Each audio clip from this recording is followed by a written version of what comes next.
You ever boot up a game thinking it's going to be fun, goofy, maybe even a little stupid, and then suddenly you're questioning your life choices? One minute you're laughing at talking skeletons and roasting marshmallows in space.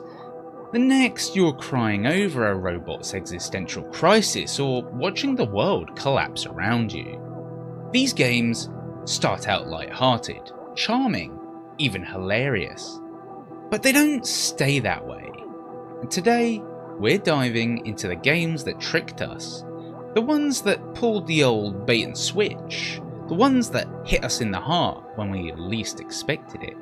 You've been warned.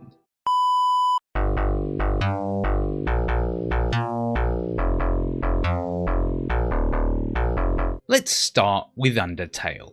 A game that looks like it belongs on a floppy disk you found in your uncle's attic, but ends up messing with your emotions more than most AAA games do. When you first load it up, it's cute, simple, almost childlike. You play as a kid who's fallen into a world full of weird monsters, and I mean weird.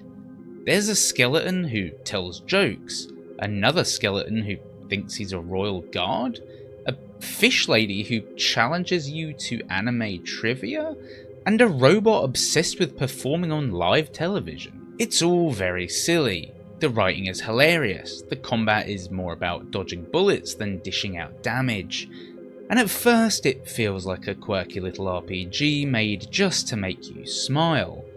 But then you realise, this world reacts to your choices, and it's not just the big dramatic ones. If you kill a monster just because it's in your way, the game remembers. If you try to reload your save to undo a decision, the game knows. It starts calling you out. It starts judging you. And then there's the, route. If you choose to destroy everything, everyone, the game turns cold. The music slows down, the environments change. Characters you once laughed with now run from you. And the final boss fight is against someone who was your friend, now forced to stop you. Undertale tricks you into thinking it's a joke, and then it flips everything upside down to ask, are you really the hero here?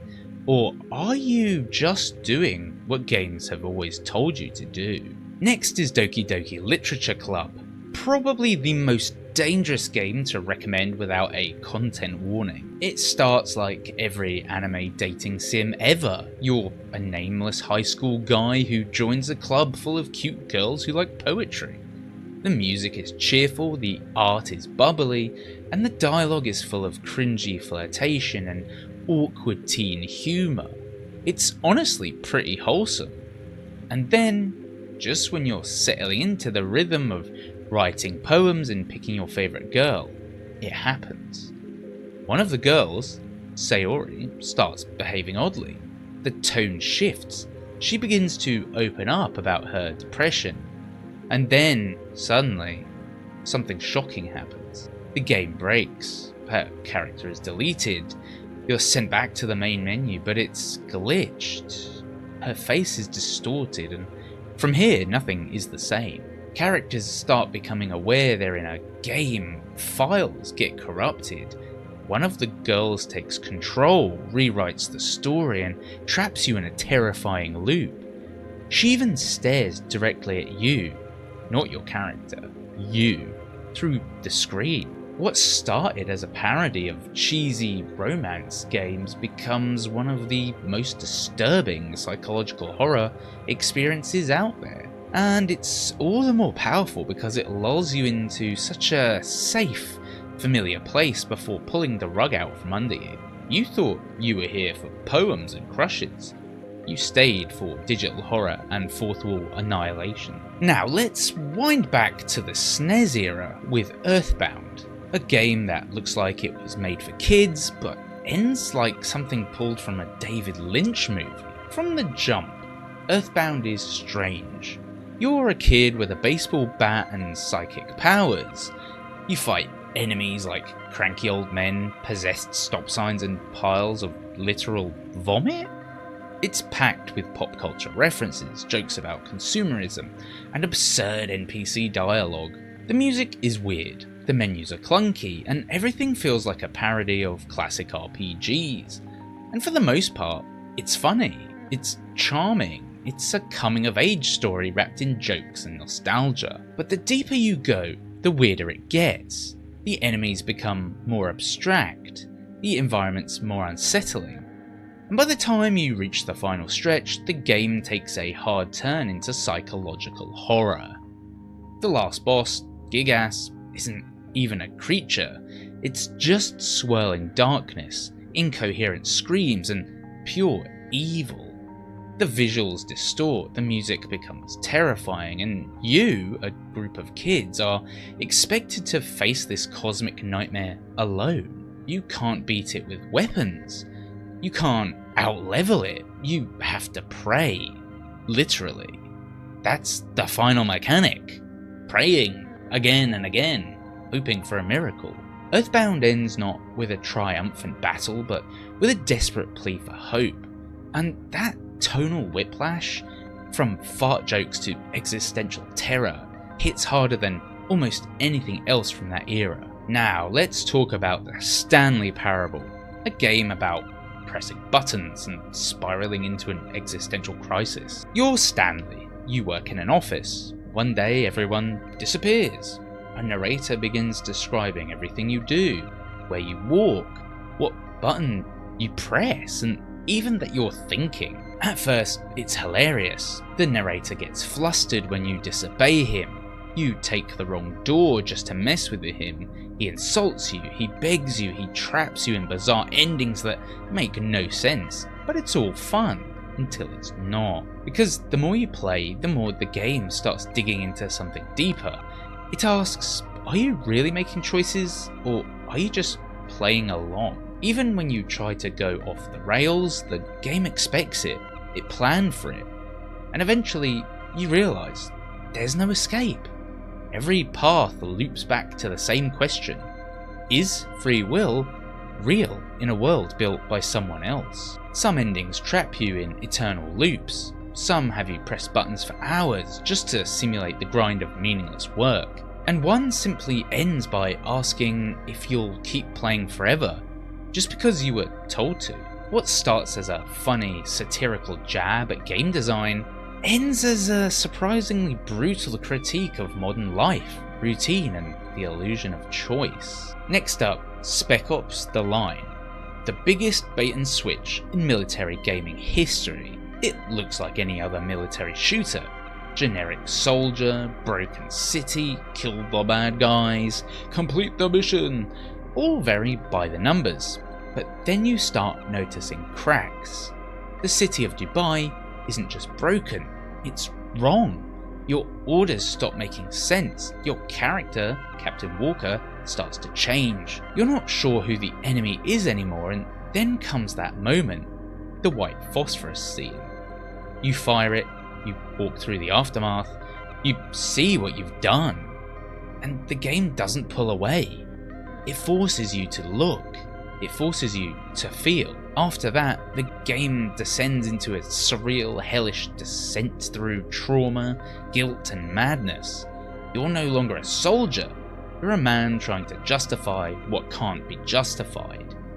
Spec Ops doesn't celebrate war, it exposes it.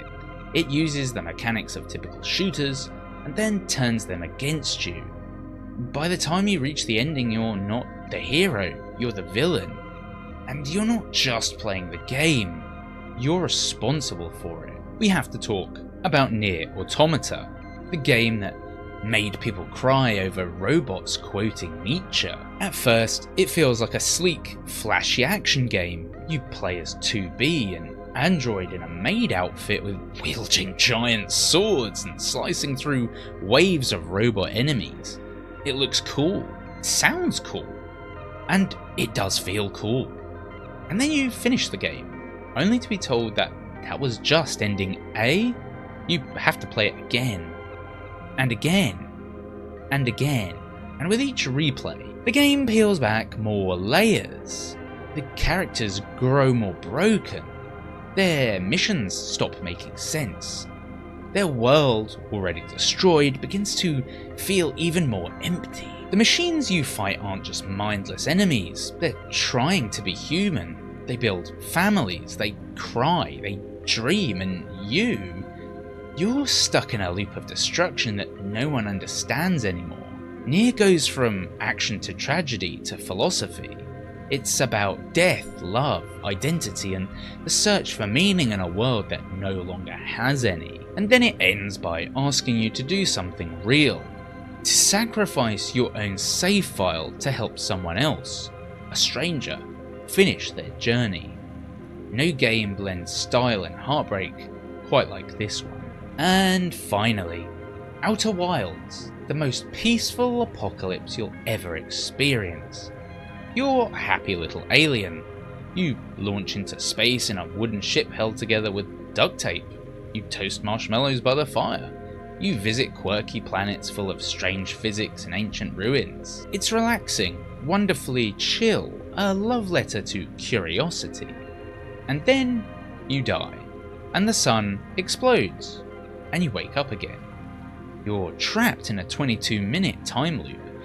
And the more you explore, the more you realise you're not just trying to solve a mystery. You're watching the end of the universe, over and over again. The planets are dying, the stars are fading, and no matter what you do, you can't stop it.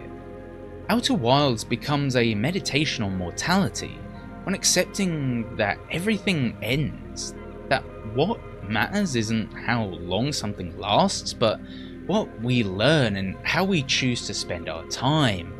It starts feeling like a campfire story, and ends like a eulogy. So yeah, these games got us.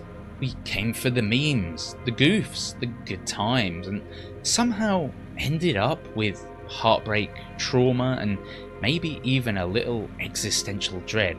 A little, who are we kidding? And honestly, that's what makes them great. Let me know which one hit you the hardest, or if there's another game that caught you off guard. What have I missed here? If you enjoyed this video, drop a like, hit subscribe, and I'll see you in the next one.